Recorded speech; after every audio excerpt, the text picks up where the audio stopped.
Advocate Ashish Minal बाबाजी शेलार ईश्वर साक्ष शपथ घेतो की कायद्याद्वारे स्थापित झाले आहे अशा भारताच्या संविधानाबद्दल मी खरी श्रद्धा व निष्ठा बाळगीन। मी भारताची सार्वभौमता व एकात्मता उन्नत राखीन।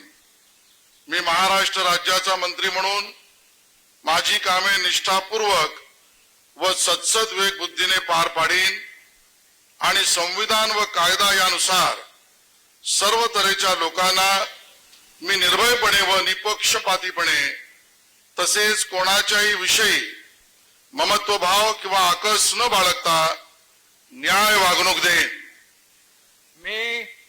मी ॲडव्होकेट आशिष मिनल बाबाजी शेलार ईश्वर साक्ष शपथ घेतो की महाराष्ट्र राज्याचा मंत्री म्हणून माझ्या विचारार्थ आणली जाईल किंवा मला ज्ञात होईल अशी कोणतीही बाब असा मंत्री म्हणून माझी कामे यथायोग्य पार पाडण्यासाठी आवश्यक असेल ते खेरीज करून एरवी मी कोणत्याही व्यक्तीला किंवा व्यक्तींना प्रत्यक्षपणे वा अप्रत्यक्षपणे कळवणार नाही किंवा त्यांच्याकडे उघड करणार नाही।